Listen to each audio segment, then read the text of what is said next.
Hello my dear friends, कैसे हो आप सब। उम्मीद है सभी बढ़िया होंगे। आज का टॉपिक बहुत ही ज़्यादा इंटरेस्टेड है और मैं बढ़िया तरीके से पढ़ाने भी वाला हूँ। बोर्ड के पर्पस से भी बताऊंगा और जेई मेंस और नीट के पर्पस से भी बताऊंगा क्या क्या इंपॉर्टेंट रहता है इसमें। Okay, let's do it. शुरुआत करें। चलो स्वागत कर देता हूँ एक बार। Welcome back to fun in पाठशाला।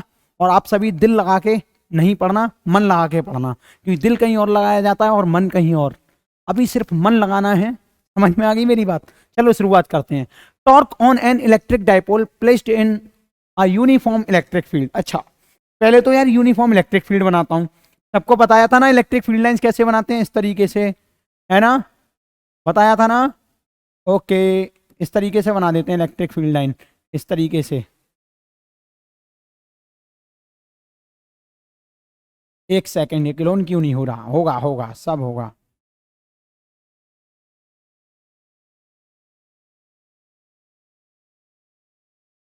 ओके, तो ये हो गई हमारी यूनिफॉर्म इलेक्ट्रिक फील्ड लाइंस, है ना, जिसको मैंने बोल दिया है ई,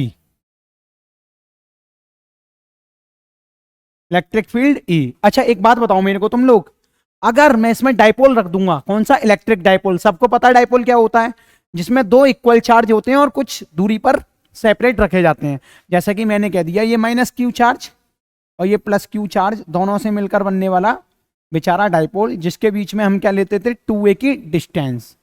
अब कह रहा है कि इसकी वजह से टॉर्क कैलकुलेट करना है। तो तुम सबने क्लास 11th में पढ़ा होगा टॉर्क के बारे में, पढ़ा है कि नहीं है। टॉर्क क्या होता है, बताओ जल्दी से, क्या होता है। सर हमने तो 11th क्लास पढ़ी नहीं, कहाँ से बताएं टॉर्क क्या होता है। चलो मैं बताता हूँ। I am here so you don't take tension, only pay attention. Wow, I am speaking in English also. चलो देखो यहाँ पे क्या होगा, ये माइनस क्यू प्लस क्यू होगा। क्या तुम सब जानते हो इलेक्ट्रिक फील्ड है। मैंने जब भी तुम्हें समझाया होगा, ये बोला होगा, इलेक्ट्रिक फील्ड जब भी आए और तुम्हें कोई क्वेश्चन सॉल्व करना हो तो अपने मन से ये मान लिया करो, इलेक्ट्रिक फील्ड जहां से निकलती है, ऑरिजिनेट होती है, वो तो प्लस साइन होता है उधर, और जिधर की तरफ घुसती है उधर नेगेटिव साइन होता है। ऐसे मान के सॉल्व करोगे सारे क्वेश्चन सॉल्व होंगे। एक बात बताओ, ये प्लस क्यू चार्ज है, प्लस क्यू चार्ज को नेगेटिव की वजह से क्या फील होगा, अट्रैक्शन। तो ये कहेगा इधर की तरफ जाऊंगा, तो प्लस को नेगेटिव से क्या है, मोहब्बत, मोहब्बत की वजह से वो इधर जाएगा। लेकिन प्लस प्लस रिपल भी तो करेगा। तो मैं यहां कह सकता हूं, इस पर जो इलेक्ट्रिक फील्ड की वजह से फोर्स लगेगा, एक सेकेंड ग्रीन से लिखते हैं, इस पर जो इलेक्ट्रिक फील्ड की वजह से फोर्स लगेगा उसको मैं क्या बोलूंगा, एफ इक्वल टू, बताओ जल्दी से, क्यू ई। क्योंकि मैंने तुम्हें बताया था ई इक्वल टू क्या होता है, एफ अपॉन क्यू। तो यहां से एफ क्या हो जाएगा, क्यू ई, इलेक्ट्रिक फील्ड की वजह से। तो मैं यहां लिख देता हूं क्यू ई। अच्छा, ये नेगेटिव चार्ज, नेगेटिव, नेगेटिव को रिपल और पॉजिटिव से इसकी मोहब्बत, तो क्या हो जाएगा, F equal to Q E. तो यहां पर तुम समझ रहे हो, एक फोर्स इस डायरेक्शन में और एक फोर्स उस डायरेक्शन में, दोनों अपोजिट ऐसे ऐसे लग रहे हैं। तो नेट फोर्स क्या हो जाएगा, यहां पर एफ नेट जीरो है, क्या है, F net zero, net force zero. लेकिन ये इधर की तरफ घुमाने की कोशिश करेगा, इसको मैं बोल दे रहा हूं सेंटर है इस रॉड का, एक रॉड की तरह मान लो इसको तुम। ये रॉड है, एक फोर्स इधर लग रहा है, एक फोर्स पीछे की तरफ लग रहा है, तो ये घूमना चालू कर देगी ना इस तरीके से। दो फोर्स लग रहे हैं, ठीक है, इस तरीके से घूमना चालू कर देगी ना। तो ये घूमना चालू कर दिया, तो बस घुमाऊ इफेक्ट पर क्या निकालते हैं, फोर्स की जगह। देखो कोई चीज ट्रांसलेशनल मोशन है तो क्या हो रहा है, फोर्स निकालते हैं। ट्रांसलेशन मोशन है नहीं, सिर्फ रोटेशनल मोशन है, गोल गोल घूमेगी अब ये। तो यहां पर टॉर्क निकालेंगे, तो घुमाऊ इफेक्ट निकालना है इसका, चलाऊ इफेक्ट नहीं, घुमाऊ। तो कैसे घूम रही है, इसकी वजह से। तो एक काम करते हैं, तुम सबको पता है जो टाउ होता है वो क्या होता है, फोर्स इंटू परपेंडिकुलर डिस्टेंस। क्या होता है, फोर्स इंटू परपेंडिकुलर डिस्टेंस। अच्छा, लेकिन यहाँ पे दो फोर्स लग रहे हैं तो दो टॉर्क होंगे। जैसे कि मानो ये फोर्स है, इसे इधर की तरफ घुमाएगा, क्योंकि हम इस पॉइंट के अबाउट देख रहे हैं, ठीक है, सेंटर के अबाउट देख रहे हैं। अगर ये सेंटर पर फिक्स है तो किधर की तरफ घूमेगा, इधर की तरफ। तो ऐसा कह सकता हूं मैं, ये चार्ज इधर की तरफ घूमेगा।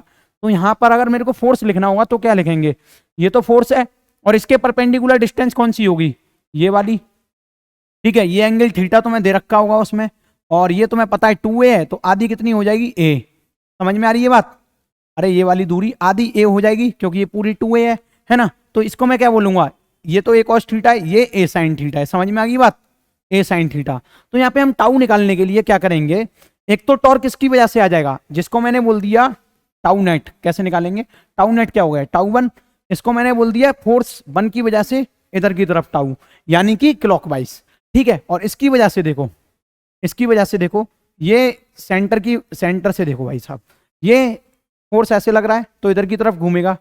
एक बात बताओ, दोनों घुमाऊ इफेक्ट एक ही जगह काम कर रहे हैं, ये भी इसे इधर घुमा रहा है और ये भी इसे इधर घुमा रहा है, तो ऐसे ऐसे घूमेगा कि नहीं घूमेगा, ऐसे ऐसे ऐसे ऐसे घूमेगा कि नहीं घूमेगा, घूमेगा ना, क्योंकि ये भी इधर घुमा रहा है और वो भी उधर घुमा रहा है, तो दोनों फोर्स एक ही डायरेक्शन में घुमा रहे हैं। वो डायरेक्शन कौन सी है, क्लॉकवाइज। ठीक है, तो मैं कह सकता हूं यहाँ पे τ1 और प्लस τ2 दोनों की वजह से प्लस होगा, क्योंकि टॉर्क वेक्टर क्वांटिटी है। प्लस मैंने इसीलिए लगाया क्योंकि दोनों एक ही जगह घुमा रहे हैं। ठीक है, डायरेक्शन दोनों की सेम है, तो मैं यहां लिख सकता हूं इसकी वजह से फोर्स है क्यू ई। ठीक है, एफ परपेंडिकुलर डिस्टेंस क्या है, ए साइन थीटा, क्यू ई ए साइन थीटा, प्लस टॉर्क 2 की वजह से भी फोर्स क्यू ई है। डायरेक्शन के साथ नहीं लेना, मतलब डायरेक्शन हमने पहले ही ले रखी है तो साइन के साथ नहीं लेना। ठीक है, माइनस माइनस कुछ नहीं, क्योंकि हमने पहले से ही डायरेक्शन अज्यूम कर ली है, इसलिए साइन वाइन का चक्कर छोड़ो। साइन तो यही बताता है ना कि मैं अपोजिट चार्ज हूं। ठीक है, अब जब हमने डायरेक्शन ले ली तो साइन की बात खत्म। तो यहाँ पे लूंगा मैं τ2 जो लूंगा वो लूंगा क्यू ई, और इसकी वजह से जो परपेंडिकुलर डिस्टेंस हो जाएगी वो भी देखो यही हो जाएगी, ये वाली। ठीक है, ये फोर्स है, ये परपेंडिकुलर डिस्टेंस यानी ये वाली डिस्टेंस चाहिए हमें, तो ये कितनी है देखो, ये ए है पूरी, है ना, ये ए कॉस थीटा, तो ये भी ए साइन थीटा हो जाएगी। समझ में आ गई बात, तो इसको लिख दूंगा मैं क्यू ई इंटू ए साइन थीटा। अब इन दोनों को जब तुम जोड़ोगे, जोड़ दो जल्दी से जोड़ो, क्या आएगा, 2 क्यू ई ए साइन थीटा, 2 क्यू ई ए साइन थीटा। तो मैं कसम है किसकी कसम दूं, छोड़ो यार, किसी की कसम नहीं देते, तो मैं याद ही होगा क्योंकि तुम मेरे स्टूडेंट्स हो, मुझसे पढ़ रहे हो, तो जल्दी से बताओ डाइपोल का फॉर्मूला क्या होता है, P equal to Q into 2a। सदियों पहले पढ़ा था ये हमने, सदियों पहले पढ़ा था। डाइपोल का फॉर्मूला क्या है, Q इंटू 2a। तो टाउ नेट क्या हो जाएगा, टाउ नेट बताओ, ये है Q, ये है A और ये है 2, तो मैं इसको ये लिख सकता हूँ P E साइन थीटा, और ये सबको पता है वेक्टर क्वांटिटी है टॉर्क, तो जब भी साइन थीटा आता है तो इसको हम क्रॉस की फॉर्म में लिख सकते हैं, क्रॉस प्रोडक्ट। तो एक बात बताओ, इसको मैं क्या लिखूंगा, P क्रॉस E लिखूंगा, P क्रॉस E लिखूंगा या E क्रॉस P लिखूंगा, क्योंकि दोनों का डायरेक्शन अपोजिट है। अगर P क्रॉस E लिखूंगा तो डायरेक्शन कुछ और आएगा, E क्रॉस P लिखूंगा तो डायरेक्शन कुछ और आएगा। देखते हैं, देखो P E साइन थीटा आ रहा है ना, देखो इलेक्ट्रिक फील्ड किधर है, इधर, देखो ऐसे, देखो इलेक्ट्रिक फील्ड इधर है, और इसकी वजह से डाइपोल का डायरेक्शन है, डाइपोल का डायरेक्शन देखो माइनस क्यू से प्लस क्यू की साइड होता है ना, तो डाइपोल का डायरेक्शन ये है ना, और थीटा एंगल हमने ये ले रखा है। समझ में आ गई बात, थीटा एंगल कैसे है, ऊपर की तरफ। अच्छा एक बात बताओ, हम P क्रॉस E करेंगे तो पहले मतलब ये P हो गया और ये E हो गया, P क्रॉस E मतलब अंदर की साइड जा रहे हैं, है ना, P क्रॉस E, और थीटा एंगल किधर है, बाहर की साइड, तो क्या बोल रहे हूँ, P क्रॉस E होगा या E क्रॉस P, नहीं समझे, देखो ये P है ये E है, P से E की तरफ आना है, P क्रॉस E हो जाएगा, है ना। तो एक बात बताओ मेरे को, ये P क्रॉस E होगा तो हमें ऐसे एंगल हो रहा है जो कि हमारा थीटा से मैच नहीं कर रहा। अब इस पे ये बताओ, छोड़ो एक बार ढंग से समझाता हूं मैं तुम्हें। ये है तुम्हारा डाइपोल, है ना, ये है तुम्हारा, ये इधर आने के लिए तैयार है, ये उधर जाने के लिए तैयार है, मतलब इसका डायरेक्शन देखो किधर की तरफ है, क्लॉकवाइज, इसको बोलते हैं क्लॉकवाइज, है ना। तो यही डायरेक्शन हमारा होना चाहिए कैलकुलेशन के हिसाब से, तो ये माइनस है ये प्लस है क्यू। अच्छा एक बात बताओ, ये डाइपोल का डायरेक्शन है, ये इलेक्ट्रिक फील्ड का डायरेक्शन है, यानी P E, तो P क्रॉस E करेंगे ना हम, P क्रॉस E, जब भी तो ये डायरेक्शन मैच करेगा। E क्रॉस P कर देंगे तो बाहर की तरफ है जो कि इसके डायरेक्शन से मैच नहीं कर रहा, तो हम क्या करेंगे, P क्रॉस E। ठीक है, तो यहाँ पे टाउ नेट को हम लिख सकते हैं P cross E in the form of vector. समझ में आ गई मेरे दोस्तों, तो ये है तुम्हारा डाइपोल का फॉर्मूला, इसको तुम याद कर लो, बहुत अच्छी अच्छी जगह सॉल्व करने वाले हैं अभी हम। अच्छा ये मैंने पेज छोड़ रखा है इसीलिए क्योंकि अभी मैंने आपको बताया डाइपोल क्या है, अब मैं बताता हूं कि डाइपोल के साथ चमत्कार भी होता है, और वो चमत्कार कैसे होता है मैं 1 सेकंड में बता रहा हूं बस, ठीक है। ये है हमारा इलेक्ट्रिक फील्ड, ठीक है। अगर मान लो पहले तो मैं स्पेशल केस बता देता हूं इसमें, तो मैं स्पेशल केस, अगर कोई पूछे टाउ मैक्सिमम कब होगा, यानी डाइपोल मूवमेंट की वजह से जो टॉर्क है वो मैक्सिमम कब होगा, देखो P क्रॉस ई PE साइन थीटा आप सबने पढ़ लिया। जब इस डाइपोल को अगर मैं 90 डिग्री पे रख दूंगा तो मैक्सिमम हो जाएगा टॉर्क, तो यहाँ पे लिख दो, क्योंकि टाउ का जो फॉर्मूला होता है वो होता है PE sine theta, here theta is 90 degree, तो टाउ मैक्स इज मैक्सिमम, तो यानी PE टाउ मैक्सिमम कब होगा, जब साइन 90 होगा, तो टाउ मैक्स क्या हो गया PE, है ना। अब P की ज्यादा टाउ किस किस पर डिपेंड कर रहा है, टॉर्क जो है P पर डिपेंड कर रहा है, यानी डाइपोल मूवमेंट जितना ज्यादा तो भी टॉर्क ज्यादा, और टॉर्क इलेक्ट्रिक फील्ड पर भी डिपेंड कर रहा है। बात समझ में आई। टाउ मिनिमम क्या होगा बताओ जल्दी से, टाउ मिनिमम होगा थीटा इक्वल टू जब जीरो होगा, ठीक है, यानी टाउ मिनिमम जीरो होगा जब थीटा इक्वल टू क्या होगा, 0 डिग्री या फिर 180 डिग्री। अच्छा मैंने ये 0 और 180 क्यों लिखा, देखो साइन 0 पर भी 0 होगी तो पूरी वैल्यू 0 हो जाएगी, पूछो क्यों। देखो थीटा की जगह 0 रखा तुमने तो ये पूरा टॉर्क ट्र करके 0 हो जाएगा। अच्छा साइन थीटा की जगह 180 रखोगे तो भी ये 0 हो जाएगा, तो टाउ मिनिमम क्या है 0, लेकिन दोनों की कंडीशन अलग है। पहले जैसे कि मान लो कि अभी मैंने है ना ये रखा डाइपोल, ये माइनस क्यू ये प्लस क्यू, अच्छा डायरेक्शन कहां से कहां तक, माइनस क्यू से प्लस क्यू, यानी मैं डायरेक्शन ऐसे लिख सकता हूं। अब इन दोनों के बीच में मेरे को एंगल करना है 0, मान लो एंगल मेरे को 0 करना है, मैंने इसको घुमा के ऐसे रख दिया, अब दोनों पैरेलल हो गए, इलेक्ट्रिक फील्ड और ये दोनों पैरेलल हो गए, इसका मतलब क्या हो गया एंगल 0, लेकिन यहाँ पे एंगल 0 हुआ तो मैं कह सकता हूँ टाउ मिनिमम इक्वल टू 0। समझ में आ गई बात। अच्छा ये टाउ मिन इक्वल टू 0 देख लिया तुमने, अब यहाँ पे दो कॉन्सेप्ट और निकलते हैं, क्योंकि थीटा 0 डिग्री यहाँ 180 डिग्री, तो होगा क्या, होगा ये इन दोनों पे टाउ मिन है, लेकिन तुमने स्टेबल और अनस्टेबल इक्विलिब्रियम पढ़ा होगा। यहाँ पे मैं लिखता हूँ स्टेबल इक्विलिब्रियम। देखो स्टेबल इक्विलिब्रियम क्या होता है बताऊं, जैसे कि मान लो ये कोई कटोरा है, कटोरे में बॉल रखी हुई है, बॉल को इधर से अगर थोड़ा सा हिलाकर ऊपर पहुंचा देंगे तो वो नीचे आ जाएगी अपने आप ऐसे करके, अगर मैं यहाँ रख दूं तो भी नीचे आ जाएगी।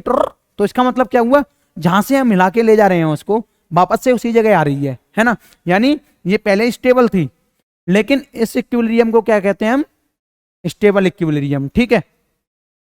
अच्छा ऐसा ही है ना डाइपोल के साथ होता है, अगर मान लो ये इलेक्ट्रिक फील्ड का डायरेक्शन है, यानी प्लस हो ये होगा ये माइनस होगा, अगर मैं यहाँ पे डाइपोल ऐसे रखता हूँ कुछ पहले तो देखो डाइपोल तुम समझ गए, ये मैंने बताया, अब मैंने इस डाइपोल को स्लाइटली ऊपर कर दिया है, ऊपर कर दिया, ये प्लस क्यू है ये माइनस क्यू है। अच्छा एक बात बताना, ये माइनस है ये प्लस है, मैंने इसको थोड़ा सा हिलाया लेकिन ये इसे अट्रैक्ट करने की कोशिश करेगा ना, प्लस क्यू माइनस क्यू को करेगा ना, तो इसकी वजह से ये वापस से यहीं आ जाएगा, हिलाने के बाद भी वापस जो चीज वहीं आ जाएगी उसको कह दूंगा मैं स्टेबल इक्विलिब्रियम। तो मैं कह सकता हूं जब मैं थीटा इक्वल टू 0 डिग्री लेता हूं तो टाउ नेट 0 तो होता है, टाउ नेट 0 तो होता है, पर इक्विलिब्रियम कौन सा होता है, स्टेबल इक्विलिब्रियम, है ना। अच्छा अब क्या होगा, पहले की तरह फिर से मैंने एक इलेक्ट्रिक फील्ड ले लिया, ओके, इस इलेक्ट्रिक फील्ड में मैंने क्या किया, ये यूनिफॉर्म इलेक्ट्रिक फील्ड है, मैंने एक डाइपोल रख दिया, ओके, ये माइनस क्यू ये प्लस क्यू, समझ में आ रही है बात। अच्छा अब की बार ना हमें डाइपोल ऐसे नहीं रखना, थोड़ा सा चेंज करते हैं इसमें। देखो अब की बार ना पहले डाइपोल यहाँ पे तो ऐसा ही है, ठीक है, मैं क्या करूंगा माइनस क्यू इसे कर दूंगा, इसको कर दूंगा प्लस क्यू, तो डाइपोल का जो डायरेक्शन हो जाएगा वो हो जाएगा तुम्हारा इधर की तरफ, लेकिन हमको लेना है थीटा इक्वल टू 180 डिग्री, तो डाइपोल को मैं इस तरीके से नहीं रखूंगा, डाइपोल को रखूंगा मैं ऐसे, कैसे बता रहा हूँ एक सेकंड, यहाँ रखूंगा माइनस क्यू यहाँ रखूंगा प्लस क्यू, तो इससे क्या होगा जो डाइपोल का डायरेक्शन हो जाएगा, डाइपोल का जो डायरेक्शन हो जाएगा वो इधर हो जाएगा, तभी तो इलेक्ट्रिक फील्ड इधर है और डाइपोल इधर है, दोनों के बीच में 180 डिग्री का एंगल बनेगा, बनेगा ना। तो अगर मैंने इस डाइपोल को अब थोड़ा सा हिलाया, जैसे कि मानो मैं इसको हिलाकर ऊपर ले गया ऐसे, है ना, तो ये है माइनस क्यू ये है प्लस क्यू, इलेक्ट्रिक फील्ड की वजह से ये प्लस है ये माइनस है, तो प्लस प्लस क्या करेगा रिपेल करेगा, तो ये इधर की तरफ जाएगा, माइनस माइनस क्या करेगा रिपेल करेगा, तो ये इधर की तरफ जाएगा, तो अब ये क्या करेगा दूर जाएगा, पहले यहां रखा था, अगर मैंने इसको स्लाइटली डिस्प्लेस कर दिया तो ये दूर की तरफ भागेगा उधर नहीं जाएगा, तो इसका मतलब ये हो गया ये अनस्टेबल इक्विलिब्रियम में। अब तुमने बचपन में पढ़ा होगा यानी 11th क्लास में, अगर कोई बॉल यहाँ रखी है, ठीक है, कटोरे के ऊपर, अभी तक तो रुकी है क्योंकि mg और नॉर्मल रिएक्शन बैलेंस कर रहे हैं, लेकिन अगर मैंने इसको स्लाइटली डिस्प्लेस कर दिया तो ऐसे गिर जाएगी सीधे, कभी भी वापस इधर नहीं आएगी, ठीक है। तो इस इक्विलिब्रियम को क्या बोलते हैं, अनस्टेबल इक्विलिब्रियम, है ना। तो यहाँ पे दोनों इक्विलिब्रियम की पोजीशंस कंडीशंस सब समझ में आ गई तुम्हें बढ़िया तरीके से एकदम टकाटक। चलो थोड़े से इसके ऊपर क्वेश्चंस देखते हैं। Equilibrium condition of dipole in electric field, अरे ये तो मैंने पिछले ही पेज पे बता दिया, ये क्या हो रहा है, ठीक है बता चुका हूं। अच्छा एक चीज बताओ, find time period after slightly displacement of electric dipole due to oscillation. ये कह रहा है कि भैया टाइम पीरियड बताओ अगर हम किसी भी डाइपोल को स्लाइटली डिस्प्लेस करते हैं उसकी इक्विलिब्रियम पोजीशन से, है ना। जैसे कि मानो ये कोई डाइपोल है ना, माइनस क्यू प्लस क्यू, है ना। ये इसकी इक्विलिब्रियम पोजीशन कहाँ होती थी, तुम सबको बताया मैंने, इधर। अगर मान लो ये जब सीधे रखा होता तो इसकी इक्विलिब्रियम पोजीशन ये होती थी। अब मैंने इसको स्लाइटली डिस्प्लेस कर दिया, यानी मैंने एक थीटा एंगल बहुत छोटा सा, स्लाइटली मतलब बहुत छोटा सा एंगल डिस्प्लेस कर दिया। तो पूछ रहा है कि टाइम पीरियड बताओ क्या होगा, टाइम पीरियड कैलकुलेट करूं तो तुम सबको पता है टॉर्क निकालना पड़ेगा, क्योंकि डाइपोल स्लाइटली डिस्प्लेस हो रहा है और इक्विलिब्रियम की कंडीशन है, ठीक है। तो रीस्टोरिंग टॉर्क क्या आएगा, अगर मैं इसको थोड़ा सा उठाता हूं तो इस पर कोई ना कोई टॉर्क आएगा, क्योंकि यहाँ पे इलेक्ट्रिक फील्ड ई दे रखा है और इसकी वजह से चार्ज क्या दे रखा है, क्यू, ठीक है। और इन दोनों के बीच में डिस्टेंस जो है 2a दे रखी होगी तुम्हें। तो क्या होगा, टाउ का फॉर्मूला होता है पीई साइन थीटा। समझ में आ गई बात। लेकिन प्रॉब्लम ये है पी हमें पता नहीं है, तो वो हो जाएगा क्यू इंटू 2a। समझ में आ गई बात। तो टॉर्क क्या हो जाएगा, क्यू इंटू 2a। तो इसको लिख लो Q into 2a। Electric field तुम्हें गिवन है ई, तो उसको ई लिख लो। यहाँ पे तुम्हें पता चलेगा साइन थीटा बहुत छोटा है, क्योंकि स्लाइटली डिस्प्लेस, स्लाइटली का मतलब है साइन थीटा बहुत छोटा है, साइन थीटा बहुत छोटा है, तो इसको मैं थीटा लिख दूंगा। लेकिन एक बात बताओ, टॉर्क का जो डायरेक्शन है, टॉर्क का जो डायरेक्शन है वो किधर होगा, ये प्लस हो गया इलेक्ट्रिक फील्ड की वजह से, ये माइनस हो गया, ठीक है, यानी प्लस प्लस प्लस प्लस। एक बात बताना, टॉर्क तो इधर लगेगा क्योंकि फोर्स एक इधर लग रहा है एक इधर लग रहा है, तो ये कैसे घूमेगा, इधर की तरफ। तो टॉर्क तो इस डायरेक्शन में लग रहा है, लेकिन मैं डिस्प्लेस किस डायरेक्शन में कर रहा हूं, थीटा, नेगेटिव डायरेक्शन में। तो टॉर्क को इस डायरेक्शन में लगेगा जब मैं थीटा इधर डिस्प्लेस करूंगा, तो इसका मतलब थीटा यानी जो एंगल डिस्प्लेस कर रहा हूं वो नेगेटिव डायरेक्शन है। तो मैं साइन थीटा को क्या लिख सकता हूं, यहाँ पे साइन थीटा थीटा के बराबर है, ये तो तुम सब जान गए, लेकिन मैं इसको माइनस थीटा लिख सकता हूं।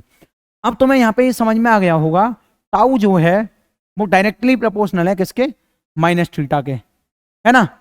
इसका मतलब ये हुआ, ये जो टॉर्क है यहाँ पे कहीं ना कहीं सिंपल हार्मोनिक मोशन हो रहा होगा, SHM, ठीक है। तो ये कंडीशन तो हो गई SHM की। और जब SHM हो रहा है, ये SHM वही है जो तुमने सदियों पहले पढ़ा था क्या, नहीं सर, चलो अब देख लो।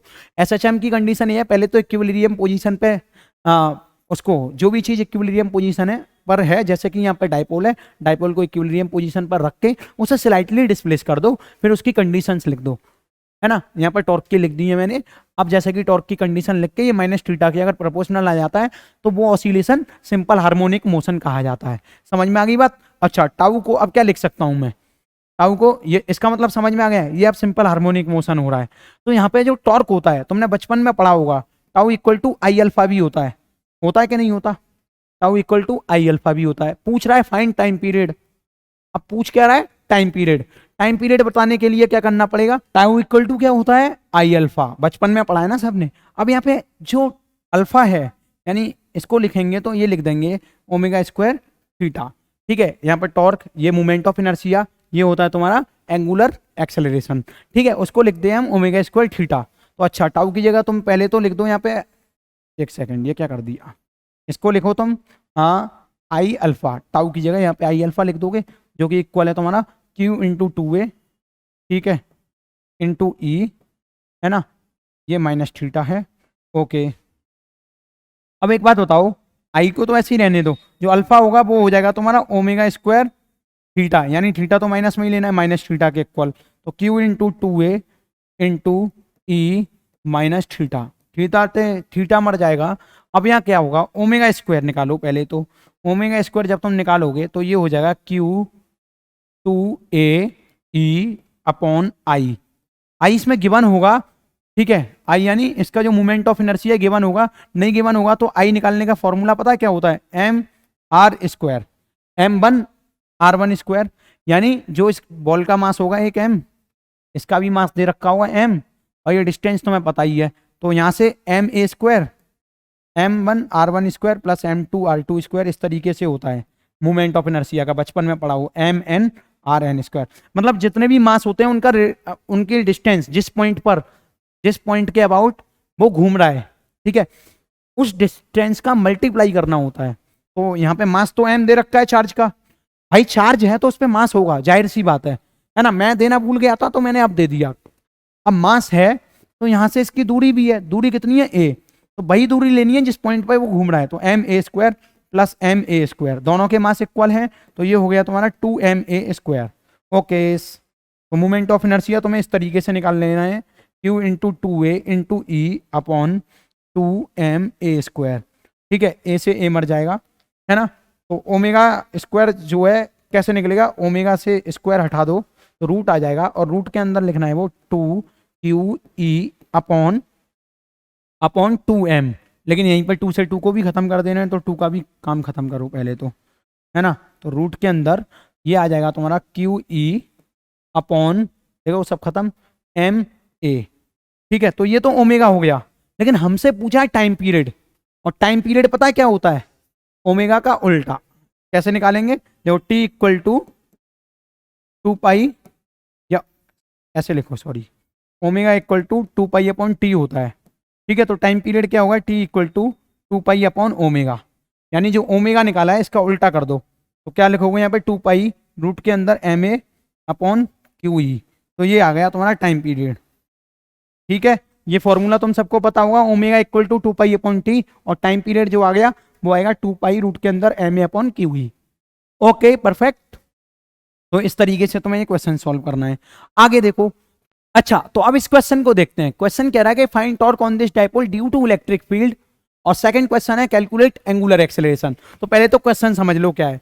क्वेश्चन ये कह रहा है कि भाई साहब हमारे पास एक डाइपोल है जिसका -4q दे रखा है चार्ज, और q दे रखा है, और इसका एंगल जो है यहाँ से थीटा इक्वल टू 53 दे रखा है, और इसका जो मास है, जो चार्ज ले रखा है ना हमने -4q और 4q, इसका जो मास है वो m दे रखा है दोनों का, ठीक है, दोनों का मास क्या है m। तो बोला है कि नेट टॉर्क बताइए, और इसके जो बीच की दूरी है वो है तुम्हारी 4 सेंटीमीटर। ओके, तो कैसे बताओगे, टाउ इक्वल टू क्या होता है, पीई साइन थीटा, बच्चे को पता है। अब तो पहले तो पी निकालना पड़ेगा, पी का फॉर्मूला क्या हो जाएगा, Q into 2a, Q into 2a, 2a क्या है पहले तो ये बताऊं, ये आधी a है और पूरी क्या है 2a, तो 2a हमको क्या दे रखी है 4 सेंटीमीटर। अरे यार दोनों के बीच की जो दूरी होती है ना, मैंने उसी को 2a बोल रखा था, कंफ्यूजन में मत आ जाना। और 2a की जगह आप क्या लोगे तुम, 4 सेंटीमीटर, तो लिख दो यहाँ पे 4 सेंटीमीटर, ठीक है। पी निकल जाएगा आराम से, क्यू यानी 4q, ओके, इंटू 2a की जगह क्या लिखोगे तुम 4 सेंटीमीटर, यानी मीटर में कन्वर्ट करोगे तो 0.04, पी इक्वल टू क्या हो जाएगा 4 4 जा 16, यानी 0.16q। तो तुम्हारा डाइपोल मूवमेंट ये आ रहा है लगभग, और इसका जो यूनिट होगा कूलम मीटर होगा, ध्यान रखना, है ना। तो यहाँ पे लिख दो 0.16 इंटू क्यू, और इलेक्ट्रिक फील्ड इसका ई ही दे रखा है, तो सॉल्व करो तुम इसको, ई दे रखा है क्यू ई साइन 53 यानी साइन 53, ठीक है। साइन 53 की वैल्यू क्या होगी 0.16 क्यू ई इंटू साइन 53 जो होता है वो 4/5 होता है, पता है। अब इसको तुम जब सॉल्व करोगे तो टाउ इक्वल टू क्या हो जाएगा 0.64 क्यू ई अपॉन 5, मल्टीप्लाई कर दो। अच्छा ये तो तुमने टॉर्क निकाल लिया जो कि तुमसे पूछा है, तो ये तो आंसर हो गया तुम्हारा, है ना। अच्छा सेकंड क्वेश्चन में पूछा है calculate angular acceleration. Angular acceleration बचपन वाला फॉर्मूला वही, tau equal to I alpha, ये तो मैं पता ही है। और जो टॉर्क निकाला है वो तुमने इलेक्ट्रिक फील्ड की वजह से क्या निकाला है 0.64 क्यू ई अपॉन 5, इतना तुमने निकाल लिया है। और इसका आई कैलकुलेट कैसे करोगे, अभी अभी बताया था, सेम पहले जैसा क्वेश्चन है ये, सेम पहले जैसा। देखो घूमेगा तो इसके अबाउट, सेंटर के अबाउट, तो टॉर्क किसके अबाउट निकालना है सेंटर के अबाउट, जो कि हो जाएगा तुम्हारा, हाँ टॉर्क तो सेंटर के अबाउट निकाल ही लिया, लेकिन मूवमेंट ऑफ इनर्शिया भी सेंटर के अबाउट निकालना है। तो क्या हो जाएगा आई इक्वल टू, पहले तो ये वाला मास m दे रखा है, सबको बता रखा था मैंने, है ना। जब चार्ज है तो मास होगा, तो m, इन दोनों के बीच की जो दूरी होगी वो क्या है a, ma² प्लस इसकी वजह से भी इन दोनों के बीच की दूरी ma², आई जो हो जाएगा वो क्या आएगा 2ma², आई 2ma² अल्फा, ठीक है। ए की वैल्यू तुम सबको पता है कितनी है 4 सेंटीमीटर। अब 4 सेंटीमीटर को क्या लिखोगे तुम 0.04 लिखोगे। अब 0.04 का जब स्क्वायर करोगे तो क्या आएगा, 4 4 जा 16 है ना, 16 इंटू 10⁻⁻4 हो जाएगा। तो इसको तो 2m लिख लो into 16 into 10⁻⁻4 alpha equal to 0.64 QE okay upon 5।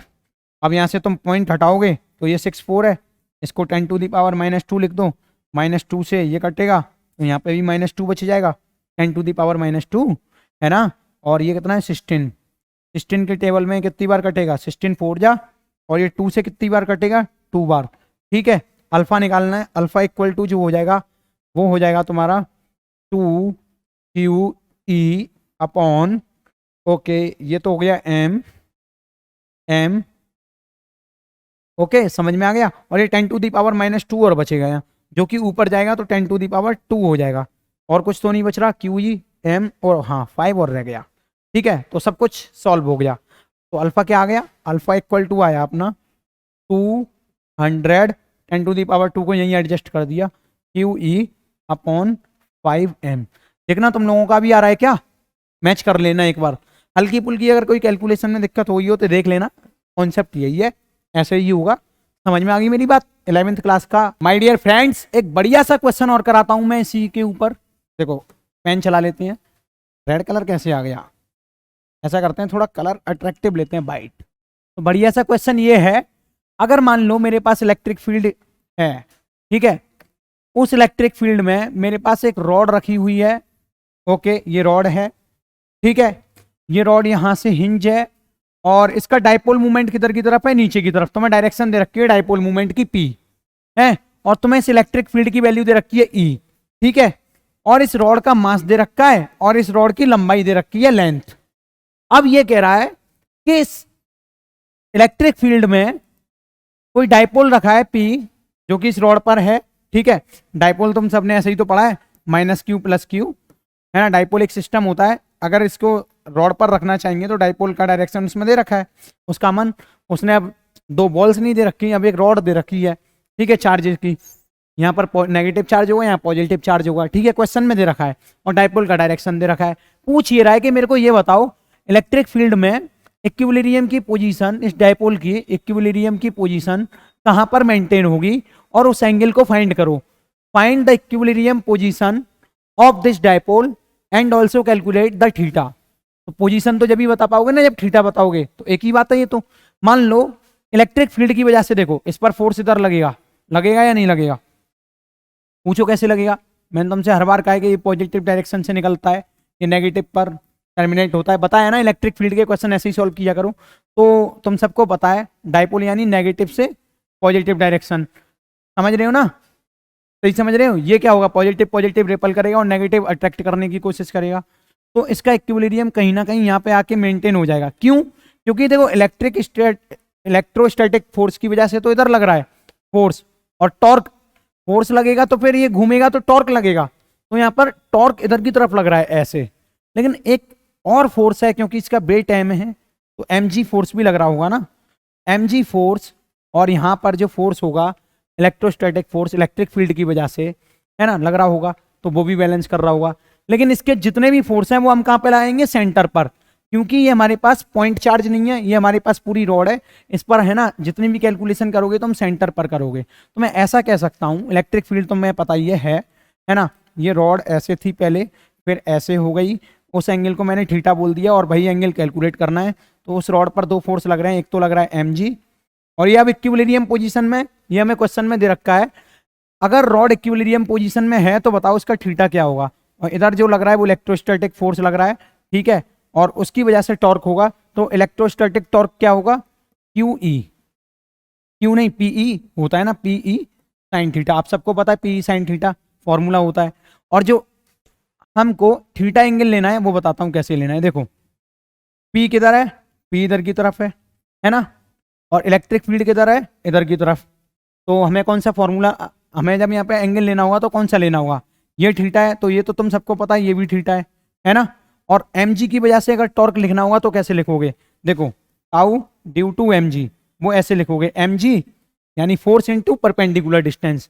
तो mg ये है, और परपेंडिकुलर डिस्टेंस क्या हो जाएगी, ये अच्छा ये पूरी लेंथ मैंने एल दे रखी है, इस क्वेश्चन में दे रखी है ना, और मास कितना है एम, बड़ा वाला, तो बड़ा वाला मास लिख लो यहाँ पे एम जी, ठीक है एम जी बड़ा कर दो इसको, और ये एल है तो ये L/2 हो जाएगी ना पूरी। अच्छा ये भी L/2 हो जाएगी, ये नहीं, इसको रफ करते हैं, ये L/2 है क्योंकि रॉड अब ये हो गई अपनी, है ना, यहाँ से यहाँ तक, तो L/2। अब इसके दो कंपोनेंट हैं, एक तो परपेंडिकुलर वाला और एक पैरेलल वाला, तो L/2 cos थीटा ये हो जाएगा, देखो L/2 इसको क्या बोलेंगे, cos थीटा या sin थीटा, देखो थीटा के सामने है तो L/2 sin थीटा आएगा, ठीक है, और थीटा के साथ में सटा हुआ है तो L/2 cos थीटा आ जाएगा, कंपोनेंट समझ में आई बात। तो अच्छा अब mg फोर्स ऐसे लग रहा है, नीचे लग रहा है, तो परपेंडिकुलर डिस्टेंस यही होगी ना इसके, तो L/2 sin थीटा यहाँ पे लिखेंगे, टाउ mg इक्वल टू क्या लिखेंगे, mg into L/2 sin theta, समझ में आ गई बात। अच्छा और ये तो टाउ mg की वजह से हो गया, और टाउ इक्विटोर इसकी वजह से, इलेक्ट्रिक फील्ड की वजह से इलेक्ट्रोस्टैटिक टॉर्क भी होगा, है ना, तो उसको कैसे कैलकुलेट करेंगे, देखो उसको कैलकुलेट करने के लिए तो मैं यहाँ पे PE sin थीटा दे रखा है, और ये दोनों इक्वल हो जाएंगे तभी इक्विलिब्रियम पोजीशन को मेंटेन कर पाएगा, है ना। टाउ नेट, अरे जब इस पर टाउ सिर्फ टॉर्क लग रहा है, फोर्स तो है ही नहीं, टाउ नेट 0 हो जाएगा तभी तो रुकेगा, और फोर्स नेट फोर्स भी 0 होना चाहिए, समझ में आ गई, तभी तो कोई बॉडी इक्विलिब्रियम में होगी कि नहीं होगी। अच्छा तो टाउ नेट को 0 करने के लिए क्या करेंगे, जो इनका सम होगा ना वो भी 0 होगा, देखो प्लस PE, ठीक है, यहाँ पे देखो PE तो ये ठीक है, ये क्या है P, ये क्या है E, PE sin थीटा, लेकिन यहाँ पे जो थीटा लेना है हमको ये वाला एंगल लेना है, ये क्या है 90 माइनस थीटा, समझ में आ गई बात, क्योंकि भाई इसके बीच में लेना होगा, डायपोल के बीच में और इलेक्ट्रिक फील्ड के बीच में लेना होगा ना, समझ रहे हो ना। अब हंसी आ रही है, उसके पीछे का कारण कुछ और है, मेरे दो दोस्त हैं जो कि सामने बैठ के मेरे आइसक्रीम खा रहे हैं और मैं पढ़ा रहा हूँ समझ रहे हो, मेरे को चिढ़ा रहे हैं वो, ठीक है, तो mg into L/2 sin theta plus PE, मतलब डायपोल का मतलब जो डायपोल मूवमेंट है उसके बीच में और इलेक्ट्रिक फील्ड के बीच में जो एंगल होगा, तो PE साइन, इस एंगल को क्या लिखूंगा मैं 90 माइनस थीटा लिख दूंगा या नहीं लिखूंगा, है ना, लिख दूंगा ना, और इन दोनों की वजह से क्या हो जाएगा, नेटवर्क 0 हो जाएगा, तो ये दोनों इक्वल हो जाएंगे, ठीक है, इक्वल कर देता हूँ डायरेक्ट यहाँ से, ठीक है, जब वो उधर पहुंचेगा तो माइनस में आएगा, माइनस माइनस कैंसिल हो जाएंगे, ये तो तुम समझ ही रहे होंगे ना, mg L/2 इंटू, और ये इंटू नहीं, equal to PE sine 90 minus theta जो हो जाएगा वो हो जाएगा तुम्हारा cos थीटा। बात समझ में आ गई नहीं आ गई, एकदम लिख दूं। अब यहाँ से हमको क्या करना है, अरे इसका साइन थीटा तो रह ही गया, इसका भी साइन थीटा इंटू कर लो, है ना, sine theta upon cos theta क्या हो जाएगा tan थीटा, अरे यार हमें तो निकालना थीटा ही है ना, साइन के नीचे cos ले आओ, अब बचेगा क्या, PE अपॉन MGL, और जो 2 है वो ऊपर पहुंच जाएगा, ठीक है, तो tan थीटा क्या आ गया 2PE MGL, और थीटा निकालना है यहाँ से, थीटा इक्वल टू क्या हो जाएगा tan इनवर्स 2PE MGL। तो इस टाइप के सवाल ना कभी कभी JEE में पूछे जाते हैं, कभी कभी नीट में भी पूछे जाते हैं, है ना, तो समझने की कोशिश करो ये सब चीज़ें। तो आज के यही क्वेश्चन कराने थे, मैं थोड़ा 1 मिनट लगेगा मेरे को, है ना, 1-2 मिनट, तो आज है ना हमको यही क्वेश्चन कराने थे, लेकिन हमारा एक और चीज़ रह गई है, जैसे कि नॉन यूनिफॉर्म इलेक्ट्रिक फील्ड में, नॉन यूनिफॉर्म इलेक्ट्रिक फील्ड में अगर कोई डाइपोल रखा है, जैसे कि ये नॉन यूनिफॉर्म इलेक्ट्रिक फील्ड कैसा होगा बना देते हैं, नॉन यूनिफॉर्म इलेक्ट्रिक फील्ड है, ठीक है, अगर मैंने यहाँ पे कोई डाइपोल रख दिया ऐसे, ठीक है, माइनस क्यू प्लस क्यू। अब एक बात बताओ, नॉन यूनिफॉर्म इलेक्ट्रिक फील्ड में अगर मैं कोई डाइपोल रखूंगा तो उस पर नेट टॉर्क 0 हो भी सकता है, नेट फोर्स भी 0 हो सकता है, हो भी सकता है, नहीं भी हो सकता, ठीक है। तो यहाँ नॉन यूनिफॉर्म इलेक्ट्रिक फील्ड में अगर हम डाइपोल रखते हैं तो उसके ऊपर भी क्वेश्चंस आते हैं, लेकिन आपके बोर्ड में नहीं आते हैं, जेईई मेंस में भी बहुत कम क्वेश्चंस पूछे जाते हैं, तो कराने भी नहीं है हमको, है ना, हमें बस मोटा मोटा समझ लेना है कि नॉन यूनिफॉर्म इलेक्ट्रिक फील्ड में अगर डाइपोल रखेंगे तो क्या होगा। यहाँ पर कह सकते हैं tau net equal to 0, may be 0 और may not be 0, may be 0 और मे नॉट बी 0, ठीक है, इसी तरीके से एफ नेट भी हो जाएगा। तो बस इतना ही लिखना है इसमें, और इसके जब क्वेश्चंस आएंगे तो वेरिएबल हो जाएगा वहाँ पे, और जब इलेक्ट्रिक फील्ड वेरिएबल होगा तो उसका सॉल्व करने का कॉन्सेप्ट थोड़ा अलग होता है, वो सारी चीज़ मैं तुम्हें बता दूंगा, ठीक है। चलो आज की क्लास कंप्लीट होती है।